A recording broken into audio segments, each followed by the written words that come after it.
Right now, as you hear this, something is passing through your body. Not a few somethings, trillions of them, every single second. They stream out of the sun, pour up through the ground beneath your feet, and sail clean through the entire planet as if it were not there. You will never feel a single one. In your whole lifetime, perhaps one of these particles will bump into an atom inside you. One. These are antineutrinos, ghostly mirror twins of one of the strangest particles in physics.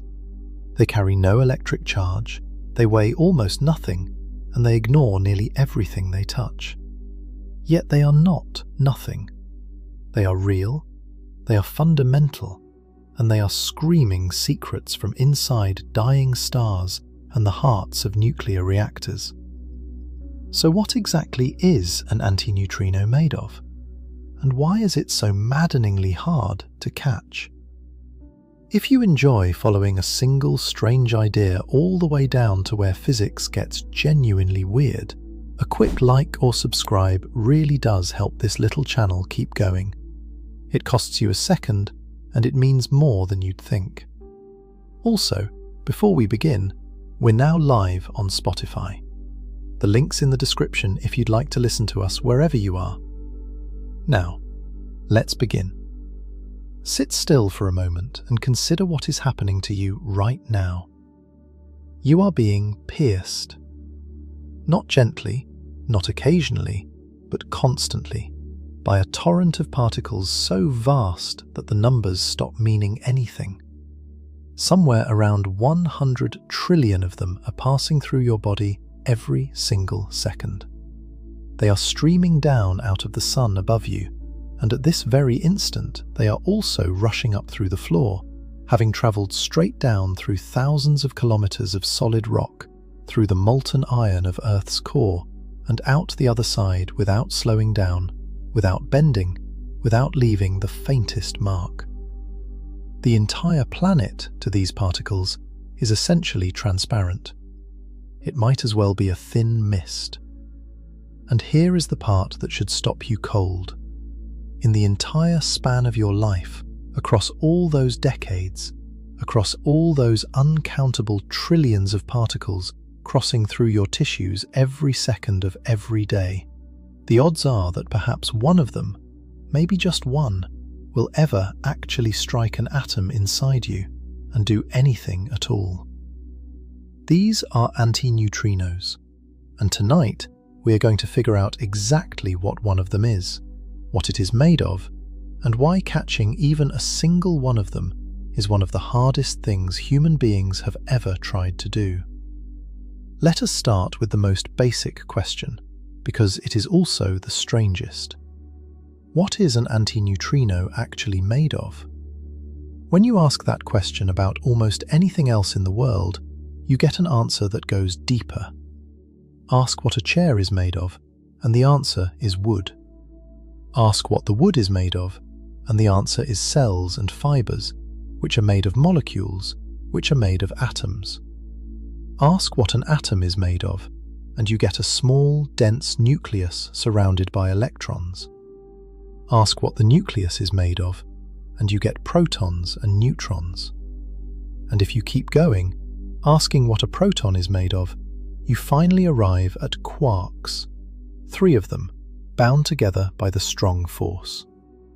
At every step downward, the thing you are looking at turns out to be built from smaller things. That is the entire story of physics for the last few centuries. Peel back one layer, find another underneath. The antineutrino breaks that pattern completely. When you ask what an antineutrino is made of, the honest answer, the answer that our best and most thoroughly tested theory of matter gives, is nothing. It is not made of anything smaller. There are no tiny components rattling around inside it. There is no internal machinery, no smaller particles glued together, no substructure waiting to be discovered with a more powerful microscope. As far as every experiment we have ever performed can tell, the antineutrino is one of the fundamental, indivisible building blocks of reality. It belongs to a family of particles that physicists call leptons, and the lepton is, by definition, a particle with no known inner parts. The electron is a lepton. The antineutrino's ordinary twin, the neutrino, is a lepton. These are the particles that, so far, refuse to come apart no matter how hard we smash them or how closely we look. Now, you have to appreciate how unusual that is. We have machines built specifically to break particles open and look inside. The largest of them accelerate particles to within a whisker of the speed of light and crush them together with staggering violence, precisely so that physicists can study the debris and figure out what was hiding inside. When you do this to a proton, it shatters in a way that reveals its quarks. The proton clearly has an inside. It has size. It has structure. It is a little community of smaller things held in a bag. But when you probe an electron, or a neutrino, or an antineutrino, with the most energetic collisions we can produce, you find nothing inside. No matter how hard you look, it behaves as a single point with no measurable size at all. It is, as far as we can tell, a true fundamental. So the answer to what is an antineutrino made of is genuinely, and almost shockingly, that it is made of itself and nothing else. It is one of the irreducible threads from which the rest of the universe is woven. But this immediately creates a puzzle, and the puzzle is right there in the name: antineutrino. The anti prefix tells you it is antimatter. It is the antimatter counterpart of the neutrino. And most people, when they hear antimatter, picture something very specific. They imagine a particle that is the exact opposite of an ordinary particle, where opposite mostly means opposite electric charge. And that intuition works beautifully in the most famous case. Take the electron. The electron carries a negative electric charge. Its antimatter partner is the positron, and the positron is identical to the electron in almost every way, with the same tiny mass and the same behavior, except that it carries a positive electric charge instead of a negative one. Flip the charge, and you have turned matter into antimatter. Bring an electron and a positron together, and they annihilate, vanishing in a flash of pure energy. So the natural assumption is that an antineutrino must be a neutrino with its charge flipped. Here is where everything gets interesting, because that assumption runs straight into a wall. The neutrino has no electric charge. It is electrically neutral, 0. So is the antineutrino, 0. You cannot flip the charge of the antineutrino to get the neutrino because there is no charge to flip.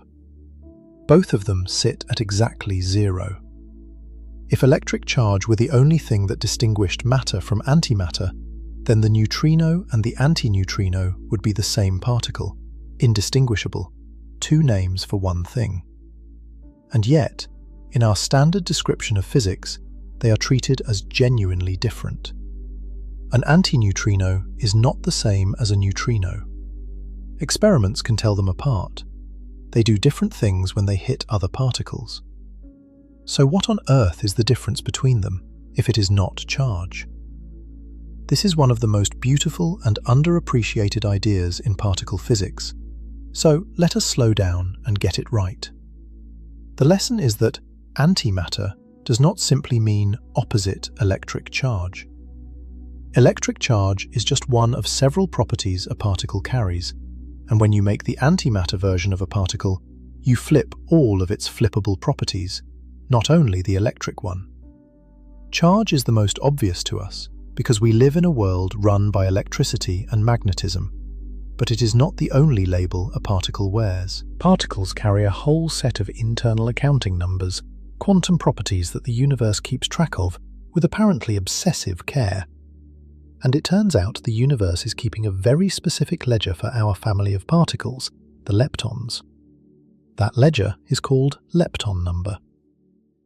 Think of lepton number as a kind of cosmic bookkeeping. Every ordinary lepton, the electron and the neutrino among them, is assigned a lepton number of +1. Every antilepton, the positron and the antineutrino among them, is assigned a lepton number of -1. And the universe, as far as we can tell from countless experiments, insists on conserving this number in nearly every interaction. Whatever lepton number you start with, you end with. If a reaction creates an electron with its lepton number of +1, it must also create something with lepton number -1 to balance the books, and very often that something is an antineutrino. This is not a minor technicality. It is the deep difference between a neutrino and an antineutrino. They carry opposite lepton numbers. The neutrino is +1, a particle of matter. The antineutrino is -1, a particle of antimatter. They can have the very same zero electric charge, the very same tiny whisper of mass, and still be opposites, because the thing that flips between them is this hidden quantum label rather than the familiar electric one. So when we say the antineutrino is the antimatter counterpart of the neutrino, this is what we actually mean. We do not mean it is the neutrino with a reversed electric charge, because there is no charge to reverse. We mean it is the mirror image of the neutrino in its quantum bookkeeping, the version of the particle that the universe counts as -1 rather than +1 in its grand lepton ledger. It is matter's reflection, identical in nearly every visible respect, opposite in the one place that the deep laws of physics keep score. And there is a way to actually see this difference in the real world, which is what makes physicists confident it is real and not just an abstract label. When an antineutrino does manage, on one of those vanishingly rare occasions, to interact with matter, it produces a particle of antimatter. It will conjure up a positron, the anti-electron. A neutrino, in the mirror image reaction, will produce an electron, ordinary matter. The two particles behave oppositely when they finally touch the world. One leaves behind a fingerprint of matter, the other a fingerprint of antimatter. That is the experimental signature that tells us we are dealing with two distinct entities, even though on paper their charges are both zero. The universe treats them differently, so they are different. Let us linger on just how strange and minimal this particle really is, because it is easy to glide past words like fundamental and neutral without feeling the weight of them. We are talking about an object that has no electric charge, which means it does not respond to electricity or magnetism at all. We are talking about an object that has no inner parts, no size we can measure, no structure to probe. And we are talking about an object whose mass is so absurdly small that for decades the best physicists in the world assumed, quite reasonably, that it had no mass whatsoever. We now know it does have a tiny sliver of mass, an almost unbelievably small amount, but the point stands. The antineutrino is just about the most featureless thing it is possible for a real particle to be. It is nearly a pure abstraction that somehow exists. It carries almost nothing, interacts with almost nothing, and reveals almost nothing about itself. And yet, here is the deepest part of the contradiction, the thing we will be circling for the rest of this story. This near nothing of a particle is not actually nothing. It is real. It is produced in mind-boggling quantities by some of the most powerful processes in the cosmos. It is pouring through you right now in numbers that dwarf the count of all the grains of sand on Earth, happening over and over again, every second. Something that interacts with the world so feebly that it can pass through a light year of solid material with a decent chance of never touching anything, is, at the same time, one of the most abundant particles in the entire universe. The contradiction is the whole point. How can something be everywhere and yet almost untouchable? How can it be so common and so invisible at once?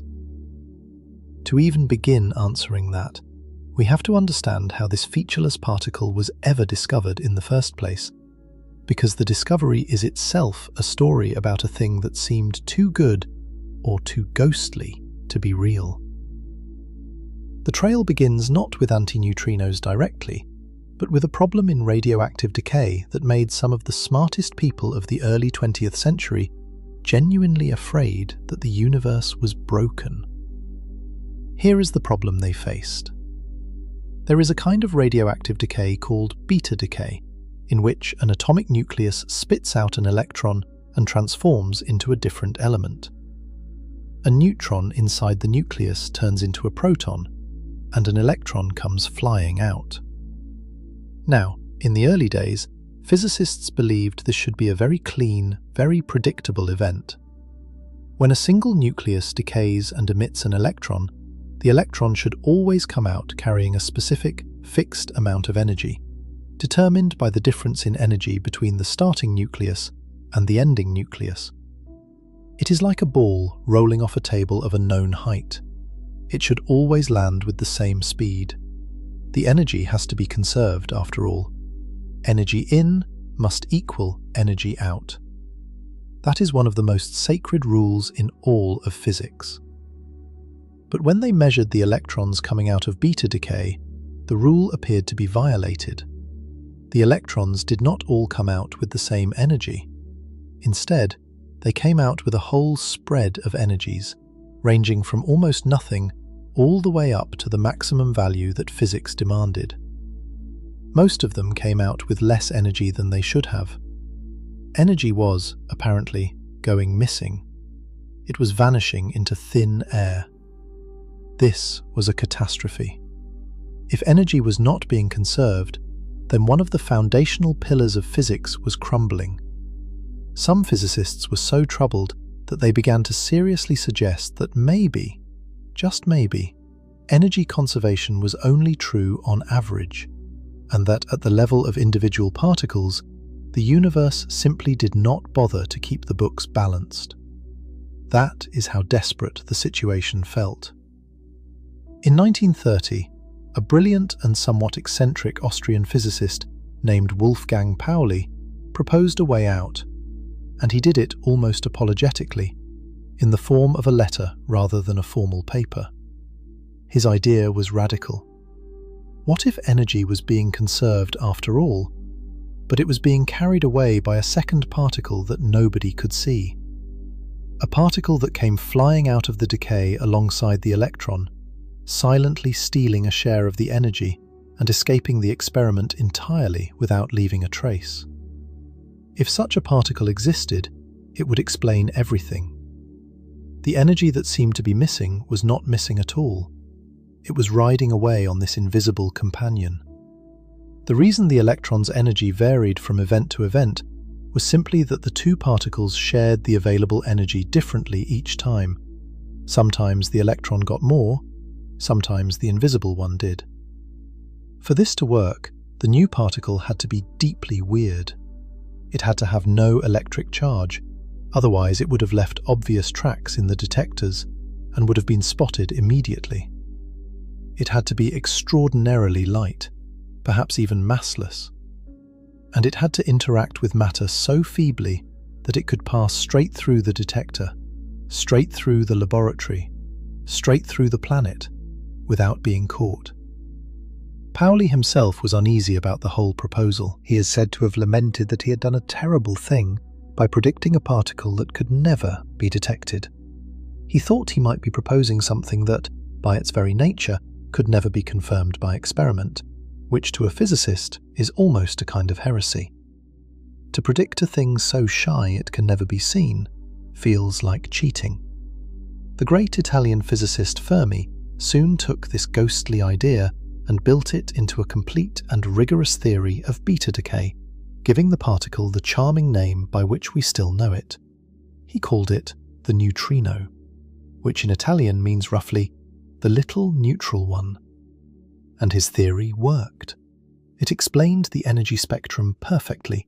It preserved the conservation of energy, and it preserved that other deep rule, the conservation of lepton number that we talked about earlier. But there was a crucial subtlety that connects directly to everything we have been discussing. In beta decay, when a neutron turns into a proton and emits an electron, the electron is an ordinary lepton with lepton number +1. To keep the lepton ledger balanced, the second particle that comes out cannot be a neutrino. It must be an antineutrino with lepton number -1, so that the +1 and the -1 cancel and the books stay even. So the very process that first revealed the existence of this family of particles, ordinary beta decay, the thing happening in radioactive materials all around us, is in fact a factory for antineutrinos specifically. Every time a neutron decays this way, an antineutrino is born and flees the scene. For more than 2 decades after Pauli's letter, the neutrino and its antimatter twin remained purely theoretical. Everyone used them. The equations demanded them. The bookkeeping required them. But nobody had ever caught one, and many quietly suspected that nobody ever would, exactly as Pauli had feared. It was an awkward situation.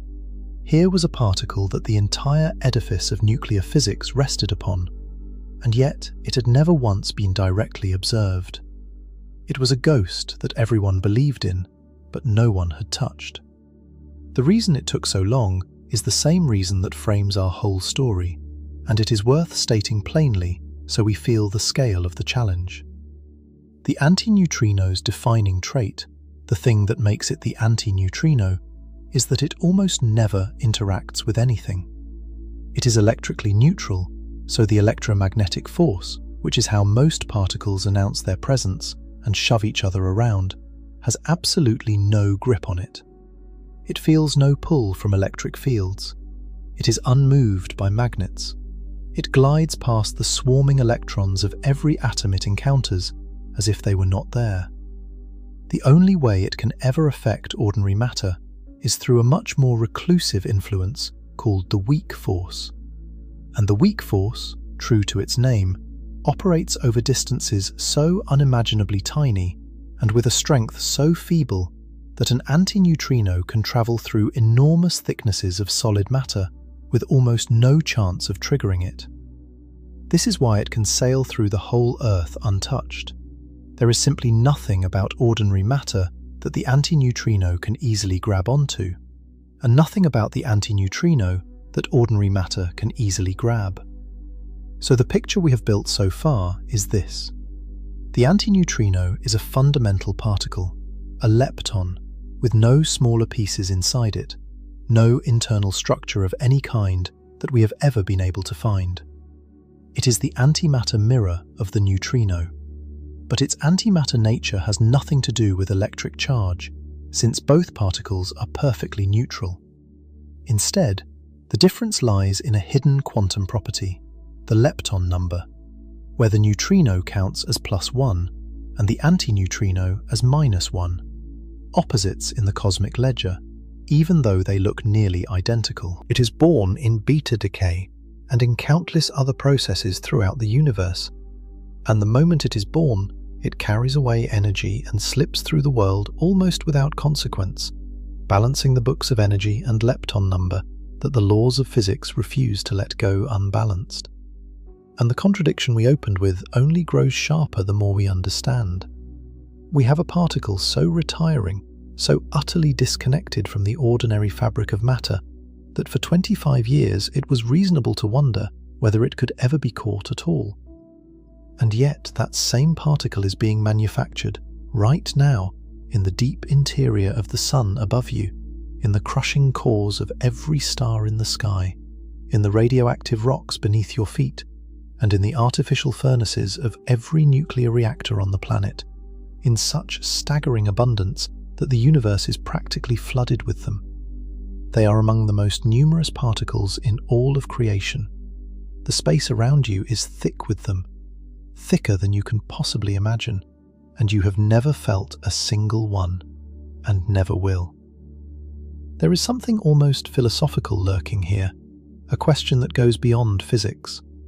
We tend to think that what is real is what touches us, what pushes back, what we can see and feel and measure. The antineutrino challenges that instinct. It is as real as the chair you are sitting in, arguably more fundamental, since the chair is made of composite particles and the antineutrino is not. But it touches us so rarely, pushes back so gently, that across an entire human lifetime it barely registers its presence at all. It is a reminder that the universe is full of things that are entirely real and almost entirely hidden, that abundance and invisibility are not opposites, that the most common things can also be the most elusive. And it leaves us with the obvious next question, the one that will carry us forward.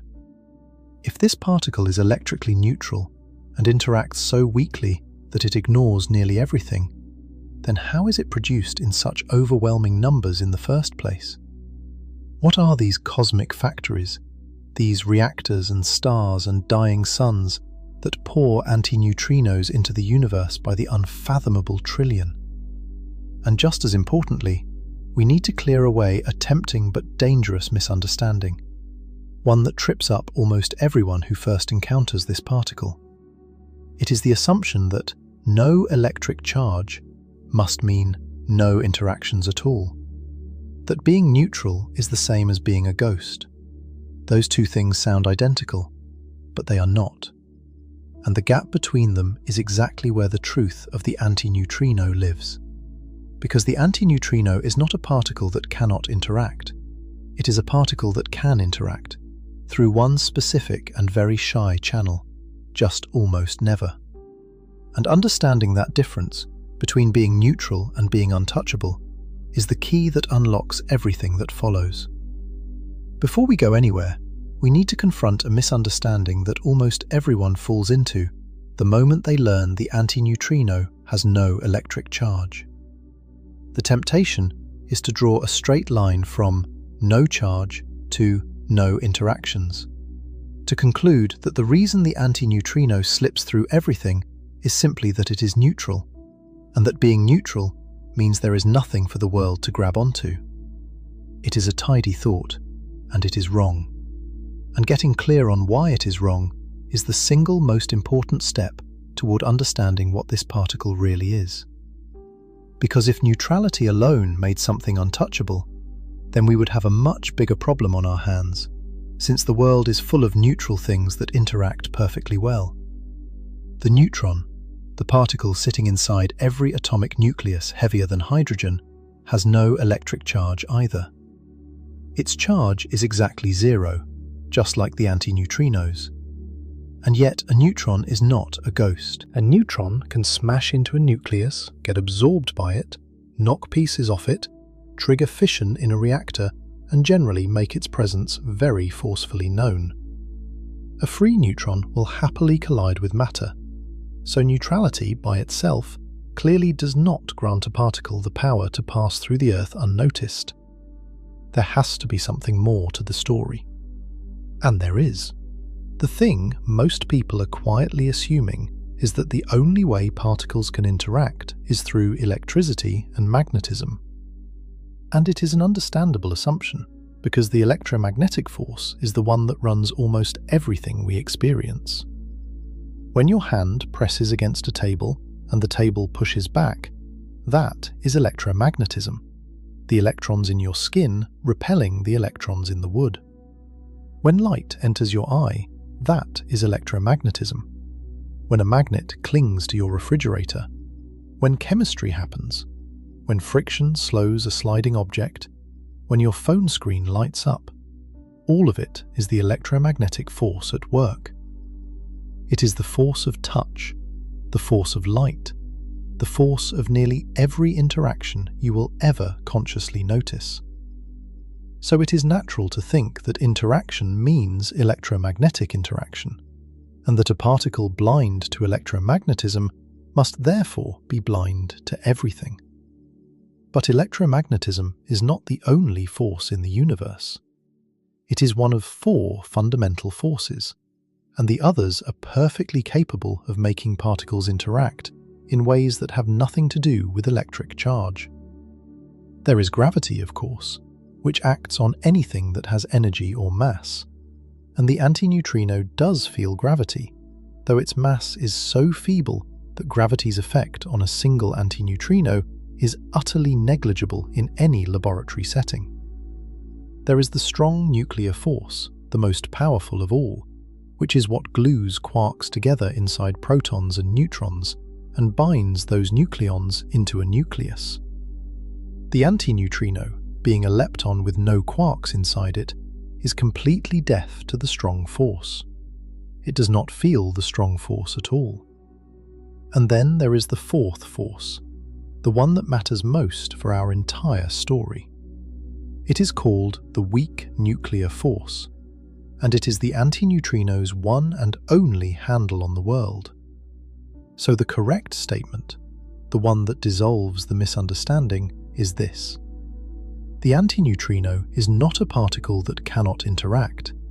It is a particle that interacts through only one of the four forces, the weak force, and ignores the other three almost entirely.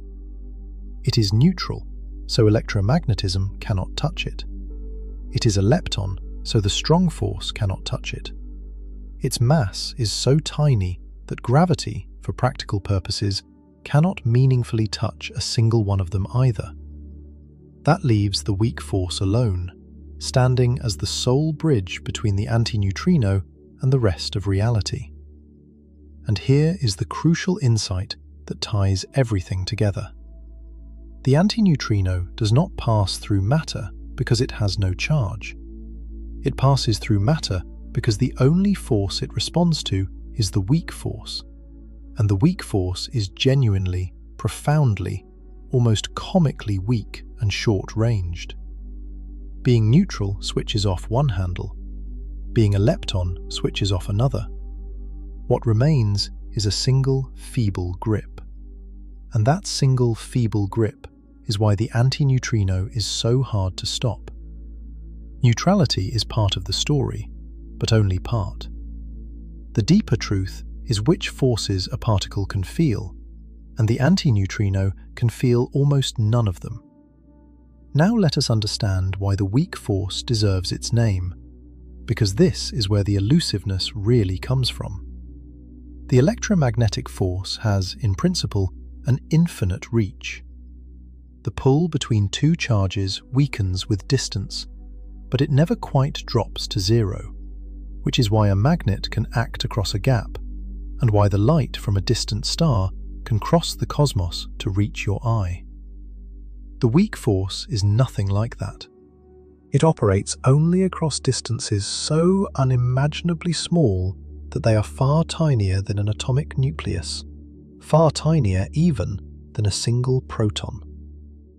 For two particles to interact through the weak force, they essentially have to be right on top of each other, occupying nearly the same minuscule speck of space at the same instant.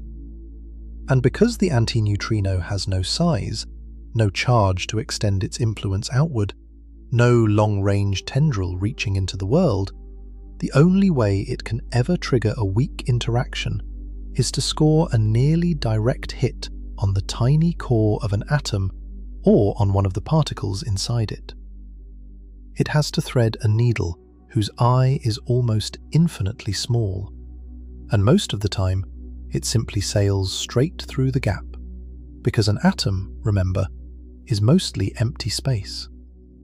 The nucleus is a vanishingly tiny dot at the center of a vast emptiness, and the antineutrino, feeling nothing of the electrons swarming around that emptiness, has no reason to slow down or veer.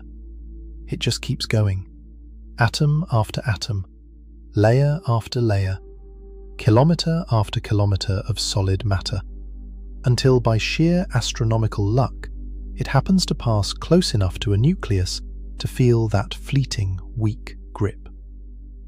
Such luck is exceedingly rare.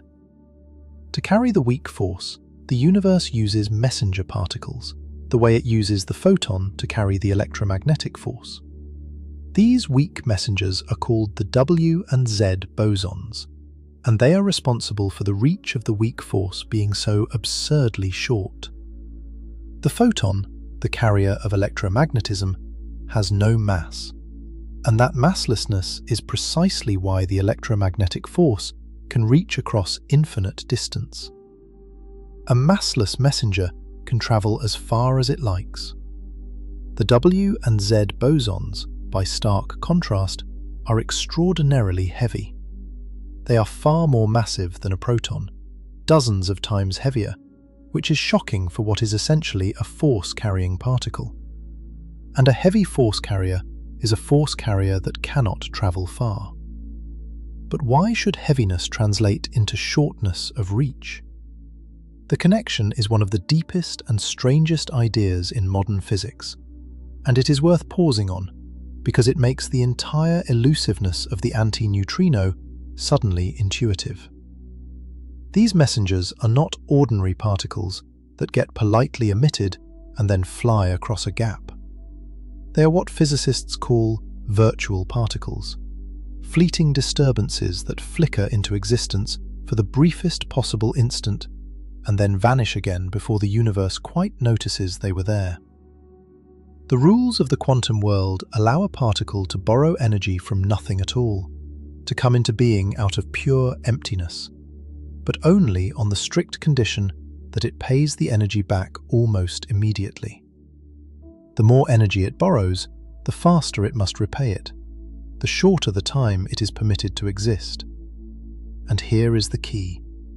Conjuring up a heavy messenger like the W or Z boson requires borrowing an enormous amount of energy, because that mass is itself a form of energy that must be summoned from the void.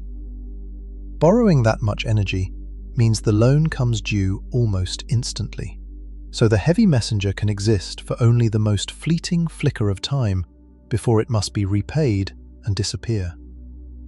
And a particle that exists for only the briefest flicker cannot travel far, no matter how fast it moves, because there simply is not enough time. So the heaviness of the W and Z bosons forces them to live and die in an instant. And that instant is so short that they can only ever reach across a distance smaller than a nucleus before they wink out of existence. The weak force is short-ranged for exactly this reason. Its messengers are too heavy to live long enough to travel anywhere. This is the deep mechanism behind the antineutrino's reclusiveness. Its only connection to the world is mediated by these ponderous, instantly vanishing messengers that can barely cross the width of a proton before they are gone. To make contact, the antineutrino has to come almost impossibly close to its target, close enough that one of these short-lived messengers can bridge the tiny gap in the flicker of time it is allowed.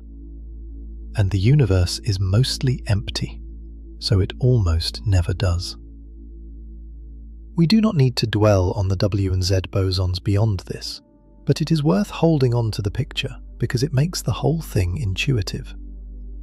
Imagine trying to pass a message to someone, but your only messenger is so heavy and so short-winded that they can only stagger a hand's breadth before collapsing. You could only ever communicate with someone standing right beside you, close enough to touch. Now imagine wandering through an enormous, nearly empty cathedral with only a single tiny target somewhere inside it that you need to reach, and your messenger can only travel a hand's breadth. You would wander for a very, very long time before you ever got close enough to deliver anything. That is the antineutrino's situation. Its messenger can barely cross the gap, so contact requires an almost direct collision, and direct collisions in the vast emptiness of matter are extraordinarily rare. There is one more piece of the antineutrino's identity we have so far glossed over, and now is the moment to bring it forward, because it deepens the picture of what these particles actually are. We have been speaking of the antineutrino as though it were a single kind of thing. It is not. There are, in fact, three distinct varieties, three flavors, as physicists call them, and they come paired with the three charged cousins of the electron. There is the electron, the particle that orbits in every atom, and there is a heavier sibling called the muon, and a heavier sibling still called the tau. Each of these three charged leptons has its own associated neutrino, and therefore its own associated antineutrino. So there is an electron antineutrino, a muon antineutrino, and a tau antineutrino. Three separate flavors of the ghost, each tied to one of the three charged leptons. They are alike in all the ways that matter for our story. All of them neutral, all of them nearly massless, all of them feeling only the weak force and slipping through matter with the same staggering indifference. But they are distinguishable, and which flavor is produced depends on the process that gives it birth. The ordinary beta decay we have been discussing, the kind that happens in the rocks beneath your feet and the fuel of a reactor, produces specifically the electron antineutrino, because it is an electron that comes flying out alongside it, and the flavors are born in matched pairs. The more violent and exotic processes elsewhere in the universe, in the collisions of cosmic rays high in the atmosphere, or in the decays of heavier particles, can produce the muon and tau varieties. This matters for a reason we will not fully unpack here, because it would carry us away from our subject, but it deserves a mention because it is one of the strangest things these particles do. As an antineutrino travels through space, it does not necessarily keep the flavor it was born with. It can change. An electron antineutrino sailing across the gulf between the Sun and the Earth can gradually transform into a muon or tau antineutrino and back again, oscillating between its three identities as it goes, as though the particle could not quite make up its mind about what it is. And the mere fact that this oscillation happens at all carries a profound implication, because the shifting can only occur if the antineutrino has mass. A truly massless particle, locked at the speed of light, would experience no passage of time at all and could never change. So the discovery that these flavors blend into one another, observed by catching antineutrinos from the Sun and from the atmosphere, and finding fewer of the expected flavor than there should have been, was the very thing that proved the antineutrino is not massless after all, that it carries that tiny, almost unbelievable sliver of mass we keep returning to.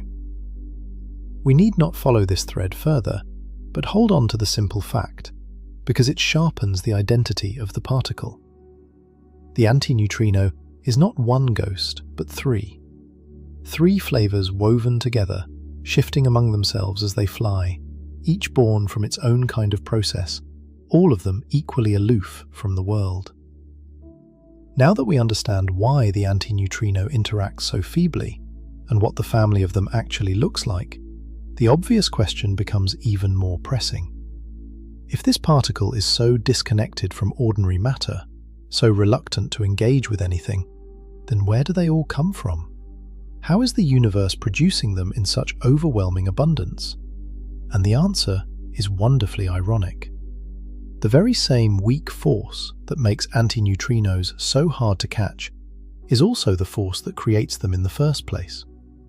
Every time the weak force acts somewhere in the universe, every time it transforms one kind of particle into another, there is a good chance an antineutrino is born in the process and immediately flees the scene.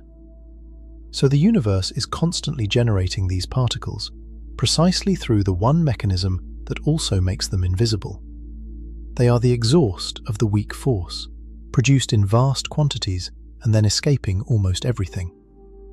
Let us walk through the great factories, starting with the smallest and most fundamental, the one we touched on earlier. It is beta decay, and we can now look at it at the level of a single particle. Take a neutron, just one, sitting on its own outside a nucleus. A free neutron is not stable. Left alone, it will, on average within about 15 minutes, transform itself. Through the action of the weak force, one of the down quarks inside the neutron converts into an up quark, and in doing so, the neutron becomes a proton. But this transformation cannot happen in isolation, because the books must balance. Electric charge has to be conserved, and the neutron had zero charge, while the proton has positive charge. So a negative charge must appear to balance it, and that negative charge emerges as an electron, flying out of the event. And then there is the lepton ledger we discussed. The electron is a lepton with lepton number +1, and the universe insists that lepton number be conserved. So something with lepton number -1 must also be created to keep the total at 0. That something is an antineutrino, and specifically, as we now know to say, an electron antineutrino, the flavor matched to the electron born beside it. So a single neutron, transforming into a proton, throws off an electron and an electron antineutrino together. This is the most basic antineutrino factory in existence, a single decaying neutron, and it is happening constantly throughout the universe, in radioactive atoms, in unstable nuclei, in the rocks of the Earth. Anywhere a neutron-rich nucleus is settling into a more stable arrangement by converting neutrons into protons. Scale this up, and you arrive at the nuclear reactor, which is one of the most prolific antineutrino sources human beings have ever built. A reactor works by fission, by splitting heavy atoms like uranium into smaller fragments and harvesting the energy released. But those smaller fragments, the broken pieces of the original heavy nucleus, are almost always badly out of balance. They are crammed with too many neutrons relative to their number of protons, which makes them intensely radioactive and eager to settle down. And the way they settle down is through beta decay, exactly the process we just described, converting neutron after neutron into proton after proton and emitting an electron and an antineutrino each time. A single fission event sets off a whole cascade of these beta decays as the fragments work their way towards stability, and each step in the cascade releases another antineutrino. The numbers become staggering. A large nuclear power reactor pours out something on the order of 10,000 million antineutrinos every second, a number with 21 digits, an unrelenting flood of them streaming out in all directions, passing straight through the thick concrete and steel of the containment building, through the surrounding ground, through the bodies of everyone working at the plant, and out into the world, almost none of them ever interacting with anything at all. This is, in fact, exactly why reactors became central to the eventual detection of the antineutrino, because they are such reliable and intense and well-understood sources. If you want to study a particle that almost never interacts, it helps enormously to have a factory nearby producing them by the unfathomable trillion, so that even an absurdly tiny interaction probability, multiplied by an absurdly enormous number of particles, finally yields a few catchable events. We will return to that triumph soon. But the universe does not need our reactors. It has its own factories, and they dwarf anything we can build. Chief among them is the ordinary star, including our own sun.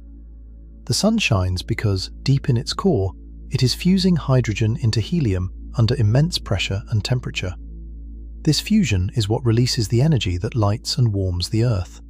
And part of that fusion process, at the level of the particles involved, requires converting protons into neutrons, which is, in a sense, the reverse of the beta decay we discussed, and which, by the same logic of conserved charge and conserved lepton number, releases neutrinos.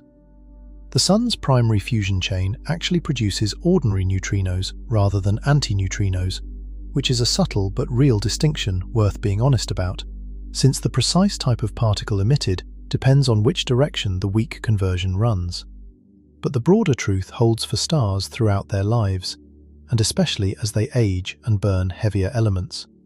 Stellar interiors are seething with weak interactions, and they leak neutrinos and antineutrinos out into space in colossal numbers. These particles, born in the crushing heart of a star, do something that nothing else can do. They escape. Almost instantly.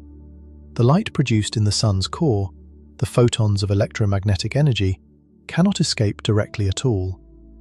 A photon born in the center of the Sun is absorbed and re-emitted so many times by the dense surrounding matter that it takes, by some estimates, tens of thousands of years to finally claw its way out to the surface and begin its 8-minute journey to Earth. But a neutrino or antineutrino, feeling almost nothing, sails straight out of the core in a couple of seconds, ignoring the very same wall of matter that traps light for millennia. That stark contrast is a preview of why these particles, frustrating as they are to catch, are so precious as messengers. But we are getting ahead of ourselves. And then there is the most violent factory of all, the supernova.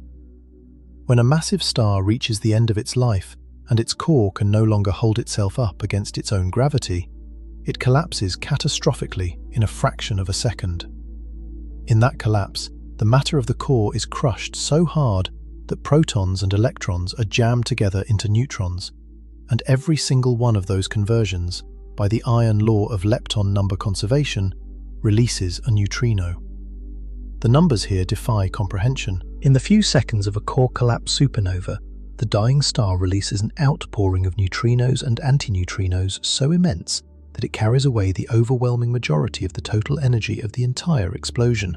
Far more energy than is released as light, far more than is released as the visible blast that can briefly outshine an entire galaxy. The light we see from a supernova, brilliant as it is a mere afterthought, a sliver of the energy budget. The real event, the true engine of the catastrophe, is a blast of neutrinos and antineutrinos so intense that, for those few seconds, the collapsing core outshines everything in the observable universe combined, but in a kind of light that almost nothing can see. We have actually detected this. In the year 1987, a supernova erupted in a nearby galaxy, and a handful of detectors on Earth recorded a small cluster of neutrino events arriving in a brief burst, a literal handful of particles out of the unimaginable torrent that washed over the Earth. And those few events arrived hours before the light of the explosion became visible, exactly as the physics predicted, because the neutrinos escaped the collapsing core immediately, while the light had to fight its way out through the surrounding layers. It was one of the most stunning confirmations in the history of physics, a direct message from the heart of a stellar death, delivered by the very particles we have been struggling to understand. So, step back and take in the scope of these factories. At the smallest scale, a single neutron decaying in a rock, throwing off one antineutrino. At the human scale, a reactor pouring out more antineutrinos per second than the mind can hold. At the cosmic scale, the steady shine of stars leaking these particles into space throughout their long lives. And at the most extreme scale, the apocalyptic burst of a supernova, releasing in seconds a flood that briefly dominates the energy output of everything that exists. The universe is, in a very real sense, drenched in neutrinos and antineutrinos. They are the second most abundant kind of particle in the cosmos, surpassed only by the photons of light themselves. And every one of them, from the gentlest reactor antineutrino to the most violent supernova blast, was born through the weak force and inherits the weak force's defining trait. Having been created, it almost never interacts again. This is the great irony at the center of the antineutrino's existence, and it is worth savoring. The weak force gives birth to the antineutrino, and the weak force is the only thing the antineutrino can ever feel. The mechanism of its creation is identical to the mechanism of its near invisibility. It is born from a fleeting touch of the weak force, and thereafter it can only ever be caught by another equally fleeting touch of the same force, a touch so improbable that the particle can cross the entire Earth, or a light year of solid material, with an excellent chance of never being touched at all. It enters the world through a needle's eye, and can only leave it through another needle's eye, and the spaces in between are vast and empty.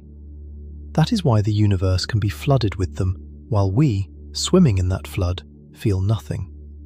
And now we can finally state, with full clarity, the resolution to the misunderstanding we began with. The antineutrino does not pass through everything because it is neutral. Plenty of neutral particles, like the neutron, interact strongly with matter. The antineutrino passes through everything because of which forces it can feel and which it cannot. It is blind to electromagnetism because it has no charge. It is blind to the strong force because it is a lepton with no quarks. Its mass is so slight that gravity, on the scale of a single particle, is meaningless. The only door left open to it is the weak force, and that door is so narrow, so short-ranged, guarded by such heavy and short-lived messengers that the antineutrino can stand in a room full of matter and almost never find a way through. Neutrality is necessary, but not sufficient. The full answer is the lonely dominion of the weak force. But notice what we have established, almost in passing, that points to where we are headed next. We have said, repeatedly, that the antineutrino almost never interacts. Almost. Not never. Once in a great while, against staggering odds, an antineutrino does come close enough to a nucleus to feel that fleeting, weak grip, and when it does, something happens. A reaction occurs. A signal is produced. And it is precisely those vanishingly rare events that human beings have learned to capture. We cannot make the antineutrino interact more often because its reluctance is built into the deepest laws of physics. What we can do is exploit the only lever available to us, the sheer enormous number of particles streaming from those cosmic and artificial factories. If each individual antineutrino has a chance of interacting that is almost zero, but you can arrange for an almost infinite number of them to pass through an enormous, carefully prepared target, then even almost zero, multiplied by almost infinity, finally yields a handful of catchable events. That is the entire art of antineutrino detection, and it forces us to build some of the largest, strangest, most extreme machines ever conceived, buried deep underground, filled with kilotons of carefully chosen material, waiting in patient darkness for the rarest of flashes. How rare is rare? How do you quantify a probability this small? And what does it actually look like when an antineutrino finally announces itself? That is exactly where we turn next. We have been saying that an antineutrino almost never interacts, but the word almost is doing an enormous amount of work in that sentence, and it is time to put a real number on it. Physicists have a tool for talking about how likely a particle is to interact with a target, and it is called the cross-section. The idea is wonderfully intuitive. Imagine you are throwing tennis balls at a wall, and somewhere on that wall there is a target you are trying to hit. The bigger the target, the more likely a randomly thrown ball is to strike it. The cross-section is, in effect, the size of that target as the incoming particle sees it. It is measured in units of area, because that is exactly what it represents, the effective area that a particle presents for getting hit. A large cross-section means a big, easy target and frequent interactions. A small cross-section means a tiny, almost impossible target and rare interactions. And the cross-section of an antineutrino is, to put it mildly, the smallest you are ever likely to encounter. To feel just how small, it helps to compare. When two ordinary particles that feel the strong force come at each other, like a proton aimed at a nucleus, the effective target they present to one another is roughly the size of the nucleus itself. It is a respectable target, and collisions happen readily. Now shrink that target. The cross-section for an antineutrino striking a nucleus through the weak force is not a little smaller, not 10 times smaller, not 1,000 times smaller. It is smaller by a factor so vast that ordinary comparisons collapse. The antineutrino sees the same nucleus, the same physical lump of matter, but through the lens of the weak force, it presents a target trillions upon trillions of times smaller than its actual physical size. The nucleus is right there, a solid object of definite dimensions, and yet to the passing antineutrino, it is effectively a target almost infinitely smaller than a pinprick, a needle's eye, shrunk down until it is barely there at all. The antineutrino is throwing its tennis ball at a wall the size of a continent, trying to hit a target smaller than a single atom, and it gets only one throw as it passes through. almost always it misses. That is the cross-section. That is the number behind the word almost.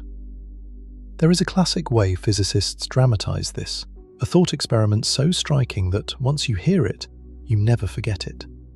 Suppose you wanted to be reasonably confident of stopping a single antineutrino, of forcing it to interact, by putting solid matter in its path. Not a thin sheet, not a thick wall, but enough material to give that one particle a decent chance of being caught. How much shielding would you need? If you built a wall out of solid lead, one of the densest common materials, packed atom against atom, how thick would that wall have to be to reliably stop one antineutrino? The answer is not measured in meters. It is not measured in kilometers. To have a good chance of stopping a single antineutrino, you would need a wall of solid lead roughly a light year thick. A light year. The distance light travels in an entire year, nearly 10 trillion kilometers, all of it packed with dense lead, just to give yourself a fair shot at catching one of these particles. Set that against the fact that an antineutrino sails straight through the entire Earth. All 12,000 kilometers of rock and iron from one side to the other without the faintest difficulty, and you begin to feel the true scale of the problem. The whole planet is, to the antineutrino, an utterly trivial obstacle, thinner than a soap bubble. To make a meaningful barrier, you would need to stack up light years of the densest stuff you could find. No such wall could ever be built. The antineutrino is, for all practical purposes, unstoppable by brute force. So here is the puzzle that confronted physicists who wanted to actually detect one. You cannot stop an antineutrino. You cannot trap it. You cannot build a wall thick enough to guarantee a catch.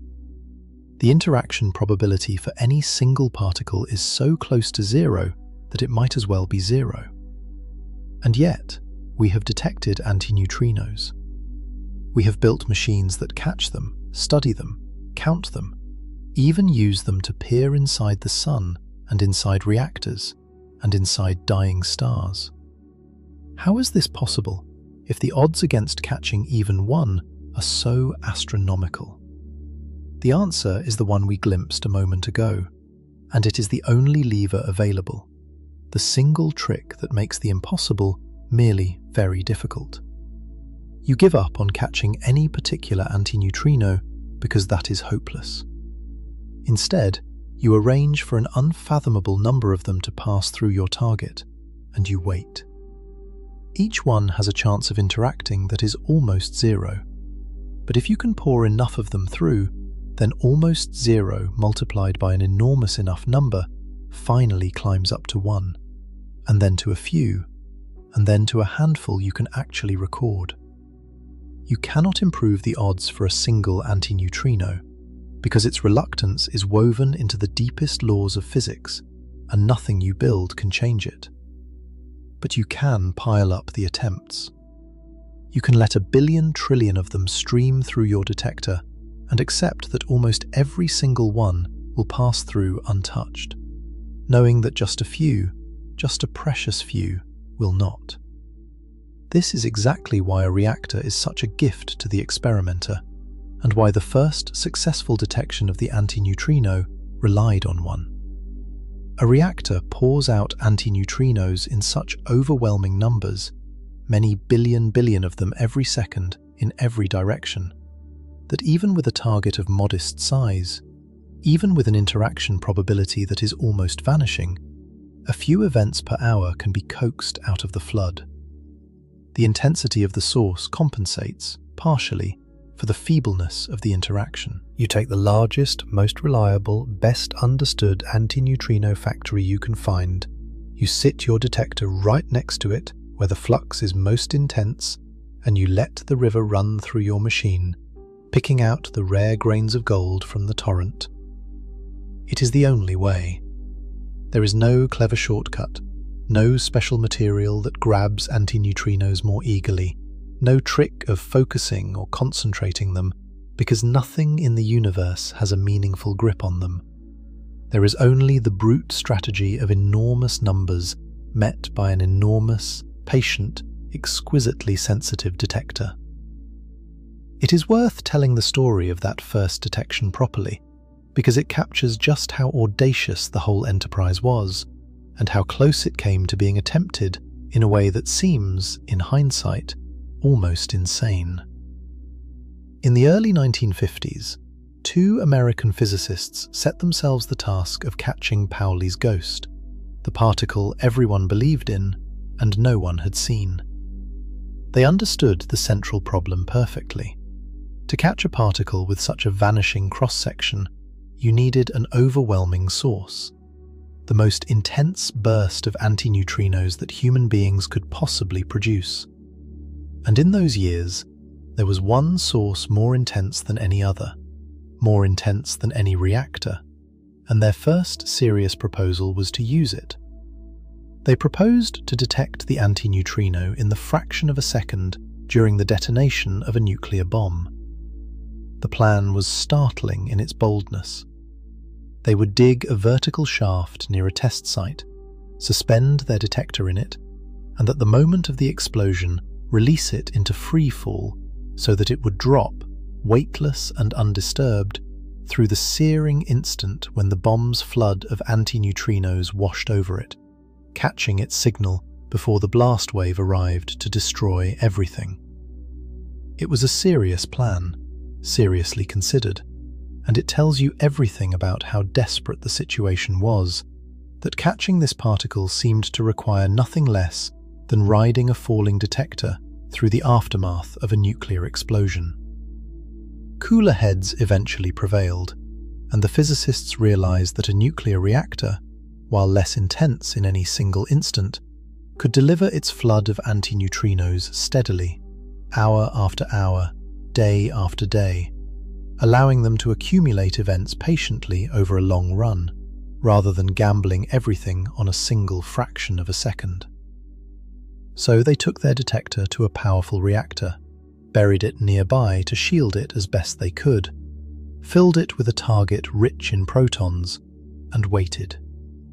They watched for the telltale signature we are about to describe, the matched pair of flashes that could only come from an antineutrino. And slowly, against the staggering odds, the matched pairs accumulated, more of them when the reactor was running, fewer when it was shut down, exactly as a true antineutrino signal should behave. After years of refinement and doubt and careful elimination of every other possible explanation, they were certain. They had caught the ghost. And in a gesture that closed a circle a quarter of a century in the making, they sent a telegram to Pauli himself, telling him that the particle he had proposed in apology, the particle he feared could never be seen, had at last been detected. Pauli, who was still alive, received the news and reportedly celebrated. The impossible prediction had come true.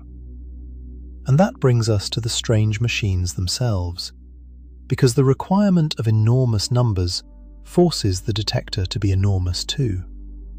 If you want a few interactions out of a vast flux, you need a target containing a vast number of atoms, because each atom is one more tiny chance for an antineutrino to strike. So the detectors balloon to absurd proportions. They are filled with hundreds of tons, sometimes thousands of tons, sometimes tens of thousands of tons of carefully chosen material, because the more target atoms you cram into the path of the flood, the more chances you create for one of those rare strikes. We are talking about machines that hold entire swimming pools worth of liquid, vast tanks of water, or of a specially prepared oil-like substance, monitored by thousands of sensitive light detectors lining the walls. All of it built to do one thing: to wait for the moment when, somewhere in that immense volume, a single antineutrino out of countless trillions finally finds a nucleus and announces itself with a faint flash of light. The size of these detectors is not extravagance, it is necessity. A small detector would catch nothing in a human lifetime. Only by making the target gigantic do you make the rare events frequent enough to study. But size alone is not enough, because there is a second, brutal problem. The flashes produced by an antineutrino interaction are extraordinarily faint and extraordinarily rare, and the world is full of other things that produce flashes, far more often and far more brightly. Chief among these troublemakers are cosmic rays, the steady rain of high-energy particles that pours down on the surface of the Earth from space at every moment. These particles arrive in enormous numbers, and unlike the antineutrino, they interact readily and energetically with matter, throwing off bursts of light and showers of secondary particles that would utterly swamp the delicate signal of a true antineutrino event. If you built your detector on the surface, it would be drowned in this cosmic noise. The faint whisper you are listening for would be lost beneath a constant roar. So the experimenters do something that, from the outside, looks almost like madness. They take their enormous, delicate, expensive detector and they bury it deep, often a kilometre or more straight down beneath a mountain, at the bottom of a mine, under a vast thickness of solid rock. The rock above does to the cosmic rays exactly what no wall can do to the antineutrino.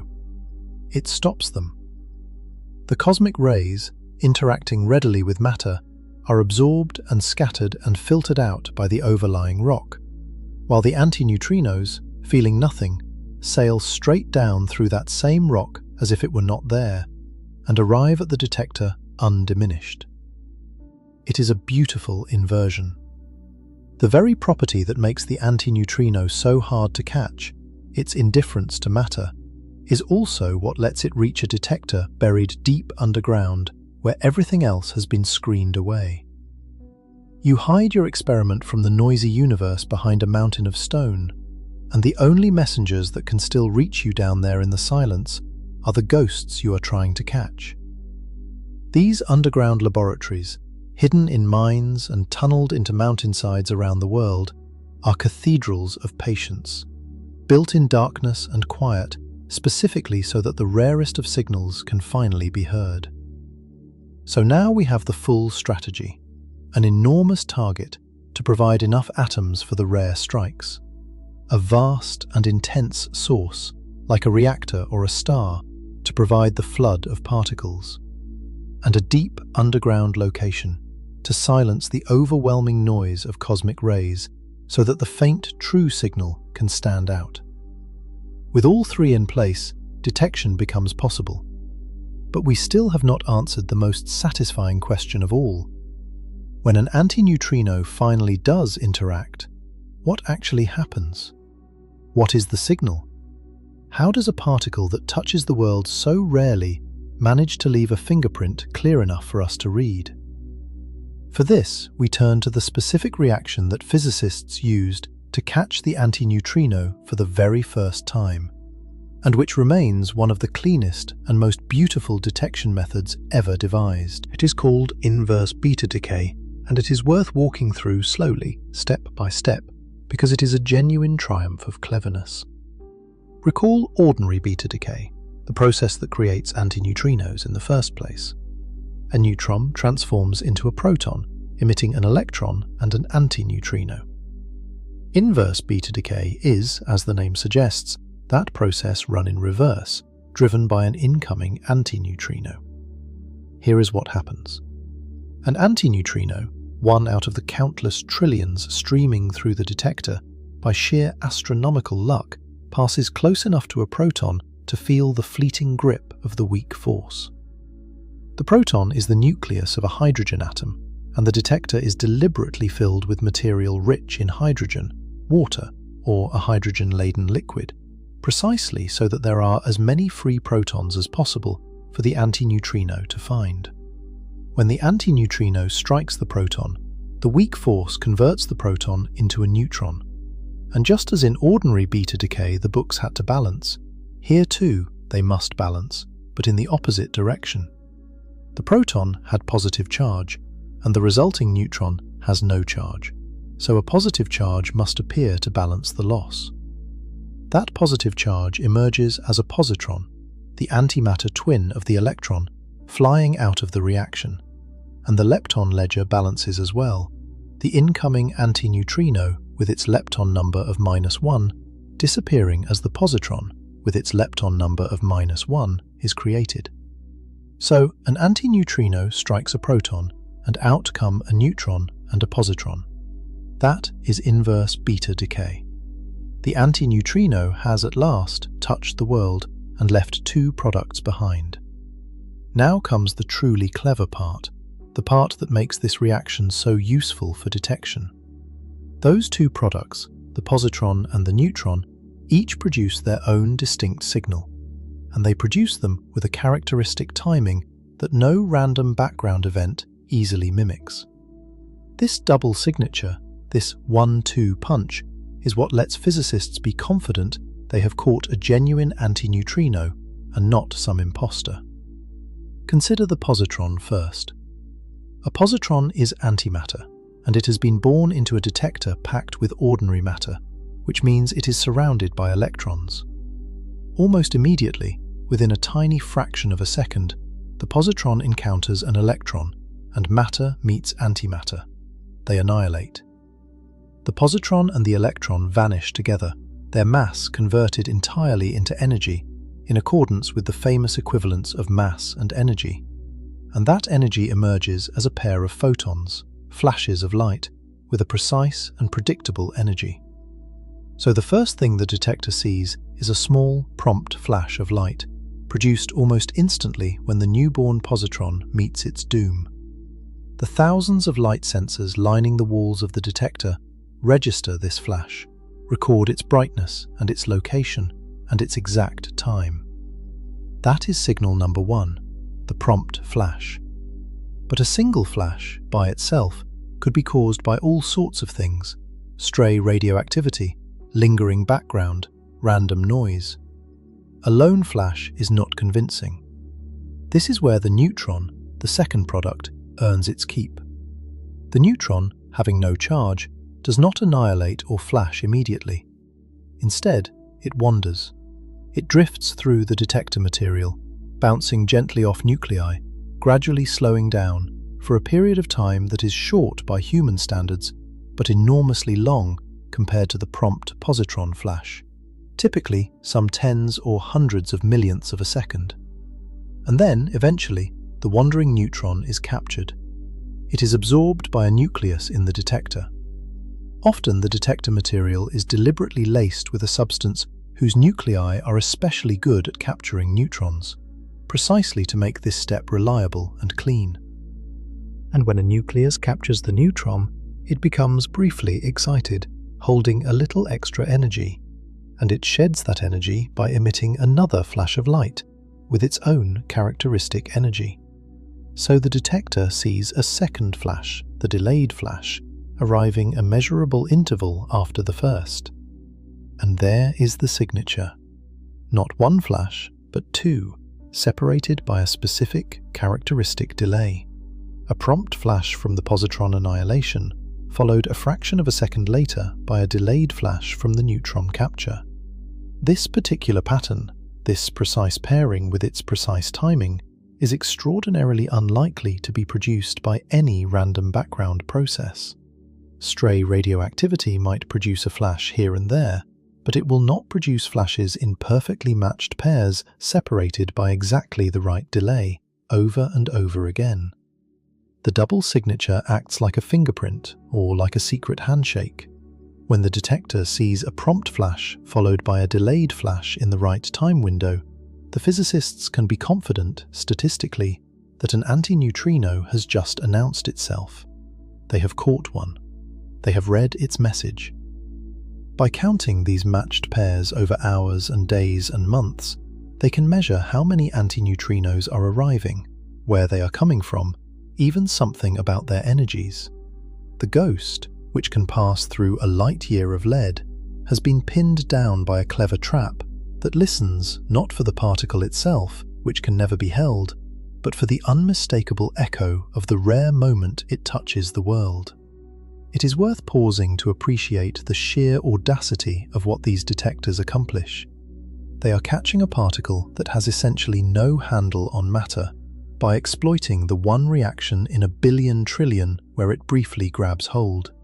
And they are confirming that catch by recognizing a two-part echo separated by a precise interval, all while buried deep underground to hide from the roar of cosmic rays, drinking from the most intense source they can find, with a target large enough to fill a building. Every element of the design is forced upon them by the impossibility of the task. The enormous size is necessary because the cross-section is so small. The deep burial is necessary because the signal is so faint and the background so loud. The intense source is necessary because no weaker source would yield enough events to study. The clever double signature trick is necessary because a single flash could never be trusted. Strip away any one of these and the detection fails. Together, they turn a particle that is nearly impossible to catch into one we can study with real precision. And inverse beta decay is not the only method, though it is the classic one and the one most worth understanding in detail. There is another, entirely different approach, and it solves a problem that inverse beta decay does not, which is the question of direction. The matched flash method tells you that an antineutrino arrived and roughly how much energy it carried, but it does not point back along the path the particle came from. It cannot tell you where in the sky the antineutrino originated. A different and very beautiful technique can. It relies on a phenomenon that sounds, at first, like it must be impossible. We are taught, correctly, that nothing can travel faster than light. But the full truth is that nothing can travel faster than light in empty space, in a perfect vacuum. When light passes through a transparent medium like water, it slows down, traveling noticeably more slowly than its ultimate speed in vacuum. And here is the loophole. A charged particle born in a neutrino interaction and flung forward through the water can travel faster than light moves in that water, while still, of course, traveling slower than light moves in vacuum. It breaks no law. It simply outpaces the sluggish light in the medium around it. And when a charged particle outruns light through a medium in this way, it produces something remarkable: an optical shock wave, the luminous equivalent of the sonic boom a supersonic aircraft leaves behind when it outruns its own sound. This light shock wave spreads out behind the speeding particle in a perfect expanding cone, a faint blue glow racing outward at a precise angle determined by how fast the particle is going. And the geometry of that cone is the gift, because the cone points. It opens in the direction the particle was traveling, which is closely related to the direction the original antineutrino came from. So if you line the walls of an enormous tank of ultra-pure water with thousands upon thousands of exquisitely sensitive light detectors, and you record exactly where and when each one of them catches a piece of that faint blue cone of light, you can reconstruct the cone. And from the cone, you can reconstruct the direction. And from the direction, you can point back across space toward wherever the antineutrino, or its neutrino cousin, was born. This is how detectors have actually made a crude image of the sun, not with light, but with neutrinos, mapping the glow of the solar core by catching the directional cones of particles that streamed straight out of the sun's heart and arrived to leave their faint blue signature in a tank of water buried deep beneath a mountain. It is one of the strangest portraits ever made. A picture of the sun taken by looking, in effect, straight down through the Earth at night. Because the neutrinos pass through the entire planet to reach a detector on the far side from the sun, and they arrive carrying a true image of the fusion core no ordinary telescope could ever see.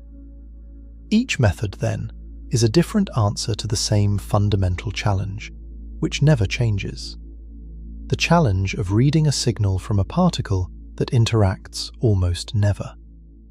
The matched flashes of inverse beta decay tell you that an antineutrino arrived and how energetic it was. The blue cone of the optical shock wave tells you which direction it came from. Whatever the specific reaction, the underlying logic is always the same. An enormous target, a shielded and silent location, a flood of incoming particles, and an exquisitely sensitive system tuned to recognize the faint, characteristic fingerprint of a genuine event amid a sea of potential imposters.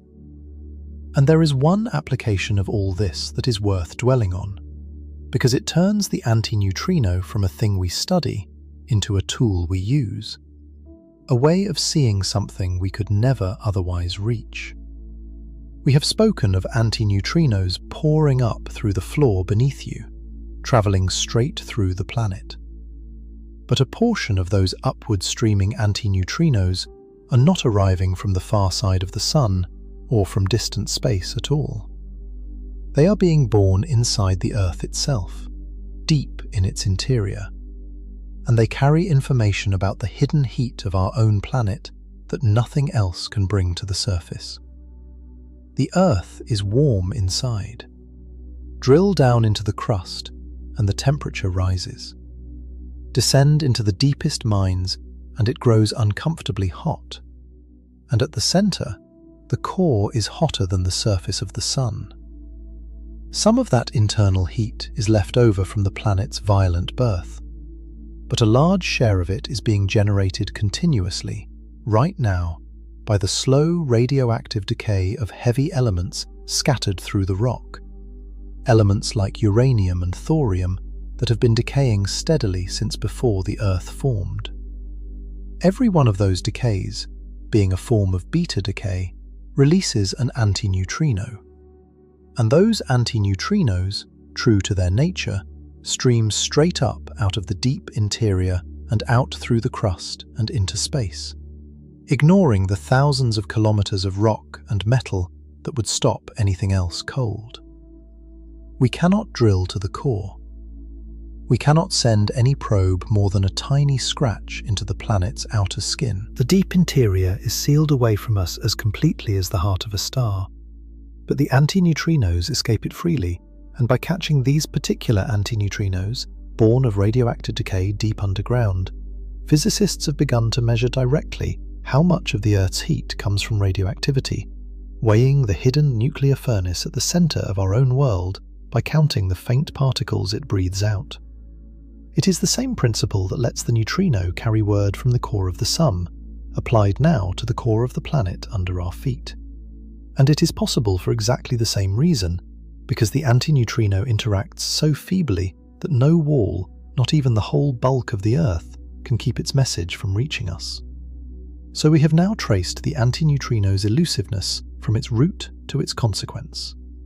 The root is the cross-section, a number so small that a light year of solid lead would barely suffice to stop one particle. A number forced upon us by the short reach of the weak force and the heavy messengers that carry it. The consequence is the architecture of detection. The gigantic underground machines, the kiloton targets, the intense reactor and stellar sources, the patient watching for matched flashes and faint blue cones in the dark.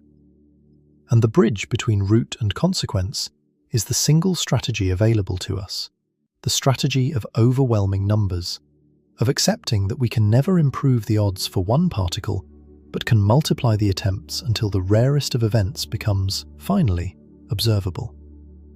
We cannot stop the antineutrino, so we stop pretending we can, and instead we wait, in vast tanks buried beneath mountains, for the moment it chooses, by pure chance, to touch us back. But all of this still leaves the antineutrino as something of a black box. We have learned how it is born, why it ignores nearly everything, and how, against staggering odds, we manage to catch a few.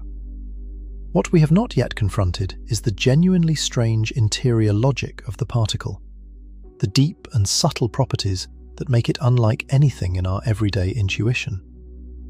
There is, lurking beneath the surface, a pair of concepts that sound almost identical and are constantly confused, even though they are not the same thing at all. And getting them straight reveals something profound about why the weak force treats matter and antimatter so differently. And there is a question, still unresolved, still open, that strikes at the very heart of what we have been saying. We have insisted that the antineutrino is the distinct antimatter mirror of the neutrino, opposite in its lepton number. But because it is neutral, because it carries no charge to tell the two apart, there remains a tantalizing possibility that the neutrino and the antineutrino might, at the deepest level, be the very same particle after all. That possibility, and the spin-related subtleties that lead us to it, and the reason that catching these ghosts is not just a technical triumph, but a genuine window into hidden corners of the universe, are what remain to be explored. There is a pair of words that you will hear constantly whenever physicists talk about neutrinos and antineutrinos, and the two words are so often used interchangeably, even by people who should know better, that it is worth stopping to untangle them with real care, because they are not the same thing, and the difference between them turns out to be one of the deepest features of the antineutrino's character. The two words are helicity and chirality. They sound like synonyms. They are not. And the gap between them is exactly where some of the strangest physics of the antineutrino lives. Let us begin with helicity, because it is the easier of the two to picture. Every particle of this kind carries a property called spin. You can think of spin, loosely and with the understanding that the picture is only a crutch, as the particle rotating, turning about an axis like a tiny spinning top. Now the particle is also moving. It has a direction of travel, hurtling through space along some line. Helicity is simply the relationship between these two things, between the direction the particle is spinning and the direction it is moving. If you point the thumb of your right hand along the direction the particle is travelling, and the particle's spin curls in the same direction your fingers curl, we say the particle is right-handed. If instead its spin curls the opposite way, matching your left hand, we say it is left-handed. That is helicity. It is the handedness you get by comparing spin to motion. Is the particle spinning in a right-handed sense relative to where it is going, or a left-handed sense? That comparison gives you its helicity, and it is a perfectly concrete, measurable thing. But here is the crucial subtlety about helicity, the thing that makes it slippery, and it follows directly from the fact that the antineutrino has a tiny but non-zero mass. Because the antineutrino has mass, it must travel slower than light. It cannot reach the ultimate speed limit, and that means you, an observer, could, in principle, move faster than the antineutrino. Imagine the particle flying along, spinning in a right-handed sense relative to its motion, and now imagine you accelerate yourself until you overtake it, until you are moving faster than the particle and looking back at it. From your new vantage point, the particle is now moving in the opposite direction, backward relative to you, because you have passed it. But its spin has not changed. It is still spinning the same way it always was. So now the relationship between its spin and its apparent direction of motion has flipped. What looked right-handed before now looks left-handed, simply because you changed your own motion and the direction of travel reversed from your point of view. This is the essential point. Helicity is not absolute. It depends on the observer. It depends on how fast you are moving relative to the particle. For any particle with mass, two different observers moving at different speeds can disagree about its helicity, because one of them might be outrunning it and the other not. Helicity is real and measurable, but it is frame-dependent. It is a property of the relationship between the particle and you, not a property carved permanently into the particle itself. Now we come to chirality, and this is where people stumble, because chirality is the deeper, more abstract cousin of helicity, and unlike helicity, It is not about spin compared to motion in any simple visual sense. Chirality is an intrinsic property of the particle, woven into the mathematics that describes it, and it does not depend on the observer at all. It is the same for everyone, no matter how they are moving. Chirality is, in a sense, a fundamental label the particle carries, a kind of internal handedness that is not about which way it happens to be flying, but about something more essential in its very nature. And here is the reason chirality matters so enormously. The weak force, the one and only force that the antineutrino can feel, does not actually couple to helicity. It couples to chirality. When the weak force reaches out to interact with a particle, the property it cares about, the property that determines whether and how the interaction happens, is the particle's chirality, this intrinsic, observer-independent handedness, not the observer-dependent comparison of spin to motion that is helicity. This is one of the most astonishing facts in all of physics, and it deserves to be stated plainly. The weak force is biased. It is not even-handed. It treats left chiral and right chiral particles completely differently. Specifically, the weak force interacts only with left chiral particles and only with right chiral antiparticles. It is blind to the others. A right chiral particle and a left chiral antiparticle are, as far as the weak force is concerned, nearly invisible. The universe, at this fundamental level, has a handedness preference built into it. It distinguishes left from right in a deep and irreducible way. For a long time, physicists assumed that nature must be perfectly symmetric, that the laws of physics could not possibly care whether you looked at the world directly or in a mirror, that left and right must be treated identically by the fundamental forces.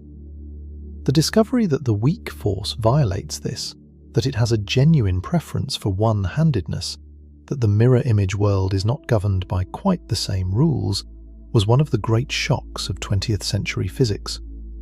And the antineutrino sits right at the center of this asymmetry, because the antineutrino is a creature of the weak force alone, and so it inherits the weak force's handedness preference more starkly than almost any other particle. Now we can connect helicity and chirality and see why they are so often confused, even though they are distinct. For a particle moving at exactly the speed of light, a massless particle, helicity and chirality become the same thing. They line up perfectly. There is no observer who can outrun a massless particle, because nothing can outrun light, so the frame dependence of helicity disappears, and helicity locks onto chirality, and the two coincide. This is precisely why, for decades, when physicists believed the neutrino and antineutrino were exactly massless, they could speak of helicity and chirality almost interchangeably without getting into trouble. The two genuinely were the same in that idealized massless world. But the antineutrino is not quite massless. It has that tiny sliver of mass we discovered later, and the moment the mass is not zero, the two concepts pull apart, because now you can outrun the particle. Now helicity becomes frame-dependent, while chirality remains fixed and absolute. The mass is small, so the effect is subtle, and for most practical purposes, the antineutrino you encounter behaves almost as if helicity and chirality coincide. But they do not exactly, and the gap, small as it is where some of the most profound open questions about the antineutrino reside. So we must hold the two ideas firmly apart. Helicity is spin compared to motion, observer-dependent, the thing you can picture. Chirality is the intrinsic, observer-independent handedness, the thing the weak force actually responds to. They align for massless particles and drift apart for massive ones. Confusing them is the single most common error in this entire subject, and now you will not make it. This careful distinction is not an academic indulgence, because it leads us directly to the deepest unresolved mystery about the antineutrino, a question still open today, a question that could rewrite our understanding of what matter and antimatter even are.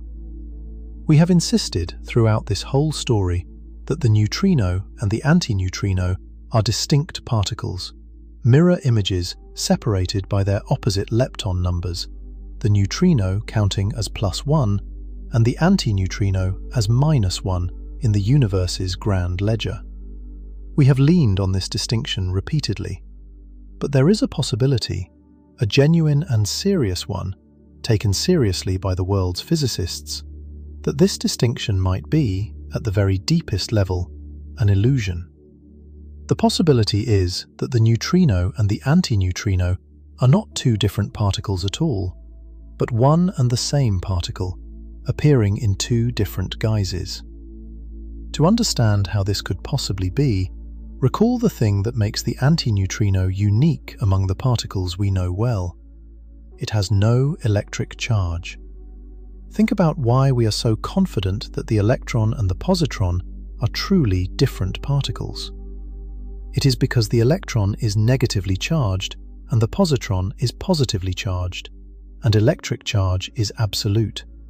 It does not depend on the observer. No matter how you move, no matter how you look at it, an electron is negative and a positron is positive, and you can never confuse the two, because charge can never be hidden or flipped by a change of perspective. The charge tells you, unambiguously and forever, which is matter and which is antimatter. But the antineutrino has no charge to play this role. Its charge is 0, exactly the same as the neutrinos. So the one foolproof label that distinguishes matter from antimatter for the electron simply does not exist for the neutrino. The only thing we have been using to tell the neutrino and antineutrino apart is that hidden quantum bookkeeping, the lepton number. And here is the unsettling question. Is lepton number a truly fundamental, unbreakable law of the universe, conserved absolutely under all circumstances? Or is it merely an approximate rule, something that holds in every situation we have so far tested, but could, under the right rare conditions, be violated? If lepton number is not absolutely conserved, then the last thing distinguishing the neutrino from the antineutrino dissolves, and there is nothing left to keep them apart. They could be the same particle. The neutrino and the antineutrino could simply be two faces of a single neutral entity, two different states of one thing rather than two separate things. This idea has a name. A particle that is its own antiparticle is called a Majorana particle, after the brilliant and mysterious Italian physicist who first explored the mathematics of this possibility before vanishing without a trace under circumstances never explained. The opposite possibility, that the neutrino and antineutrino are genuinely distinct, as we have been assuming all along, is called the Dirac case. And the staggering truth is that, as of now, we do not know which is correct. We do not know whether the antineutrino is a truly distinct particle from the neutrino, or whether it is secretly its own antiparticle, the same entity wearing a different mask. It is one of the great open questions in physics, and it hinges entirely on the antineutrino's neutrality, on the fact that it carries no charge to settle the matter once and for all. How could we ever hope to answer such a question, given that the difference, if it exists, is buried so deep and the particle is so hard to catch in the first place? The answer is one of the most elegant experimental ideas ever conceived, and it brings us back to beta decay, where this whole story began. Recall ordinary beta decay, in which a neutron becomes a proton, emitting an electron and an antineutrino. Now, in certain special atomic nuclei, a rare process can occur in which two neutrons undergo beta decay at the same time. Two neutrons become two protons, emitting two electrons and two antineutrinos together. This is called double beta decay, and it has actually been observed. It is exceedingly rare, but it happens. And when it does, 2 antineutrinos fly out along with the 2 electrons, exactly as the conservation of lepton number demands. But now imagine the Majorana possibility were true, that the neutrino and the antineutrino are the same particle. If that were the case, then something remarkable becomes possible. In the double beta decay, the antineutrino emitted by one of the neutrons could, because it is secretly identical to a neutrino, be absorbed by the other neutron instead of escaping.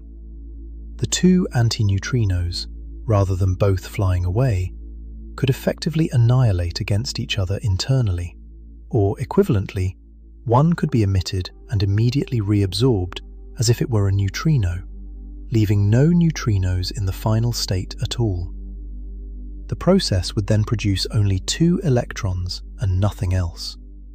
No antineutrinos would emerge. This is called neutrinoless double beta decay, and it can only happen if the neutrino is its own antiparticle, if the Majorana case is true and lepton number is violated. If the neutrino and antineutrino are genuinely distinct, as in the Dirac case, then neutrinoless double beta decay is strictly forbidden. It can never occur, because there would be no way for an antineutrino to be reabsorbed as a neutrino. So the 2 scenarios make starkly different predictions. If we ever observe a double beta decay that produces only 2 electrons and no neutrinos, we will have proven that the neutrino is its own antiparticle, that the great distinction between this kind of matter and antimatter is an illusion, that lepton number is not sacred after all. How would we tell the difference experimentally? It comes down to energy, and it echoes the very puzzle that started this whole journey nearly a century ago.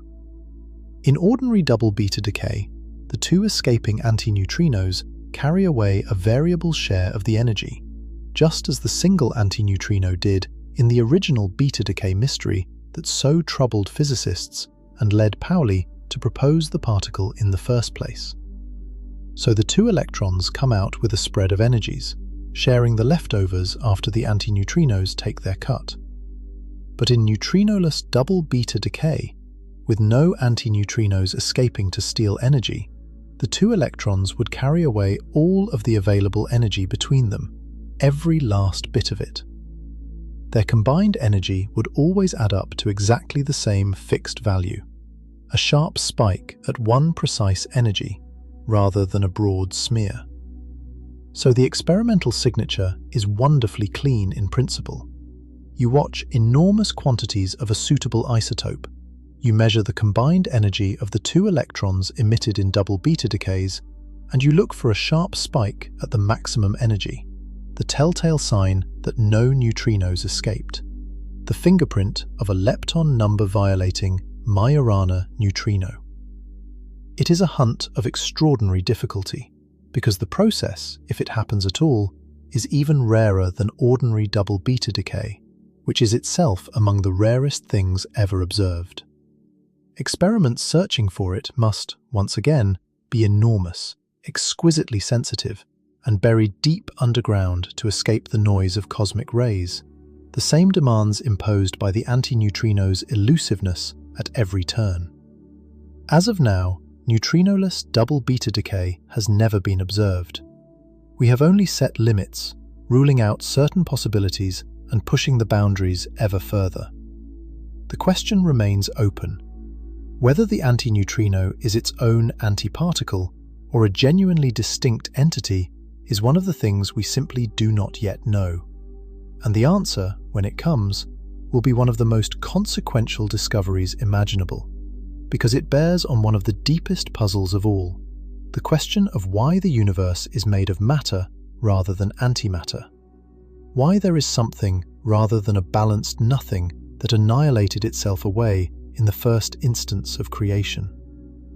And so we arrive, at last, at the turn this whole story has been building toward, the resolution of the contradiction we opened with. We began with a paradox. The antineutrino is everywhere, flooding through you by the trillion every second, pouring out of the sun and the stars and the reactors and the rocks, one of the most abundant particles in all of creation. And yet, it is almost untouchable, sailing through a light year of solid lead, through the entire Earth, through your body across your whole lifetime, with almost no chance of ever interacting. It is abundant and invisible at once, real and yet barely able to touch the world. This near invisibility is, on its face, nothing but a curse. It makes the antineutrino maddeningly hard to study, forcing us to build cathedral-sized machines buried beneath mountains, to wait in patient darkness for the rarest of flashes, to chase a particle that refuses, almost always, to be caught. By every ordinary measure, a particle that interacts so feebly should be useless, a frustration, a ghost not worth the enormous effort of pursuit. But here is the inversion, the beautiful turn that redeems the entire struggle. The very property that makes the antineutrino so hard to catch is precisely what makes it so uniquely, irreplaceably valuable. Think about what it means for a particle to ignore matter almost completely. It means that the particle can travel through matter that nothing else can penetrate, carrying information out of places that are sealed off to every other messenger in the universe. Consider the sun. We said earlier that a photon of light born in the sun's core takes tens of thousands of years to claw its way out to the surface, absorbed and re-emitted countless times by the dense surrounding matter, so that the sunlight reaching your eye carries no direct, fresh information about the core at all, only a heavily processed, ancient echo. But a neutrino, or antineutrino, born in that same core, escapes in about 2 seconds, flying straight out through the entire bulk of the sun as if it were transparent, and reaching the Earth 8 minutes later, carrying pristine, undisturbed information about the nuclear furnace at the very center of the star. Information that no light could ever bring us. The neutrino is a direct messenger from the heart of the sun, a witness to the fusion happening right now in its core, precisely because it does not interact along the way. Its refusal to engage with matter is exactly what lets it carry an unspoiled message out of the one place light can never escape. The same is true, even more dramatically, for the death of a star. When a massive star collapses and explodes as a supernova, the light of the explosion has to fight its way out through the star's outer layers, emerging hours or even longer after the core itself has collapsed. But the neutrinos and antineutrinos, the true engine of the catastrophe, carrying away the overwhelming majority of the explosion's energy, escape the collapsing core instantly, in the first seconds, sailing straight out through layers that will not become transparent to light for hours yet.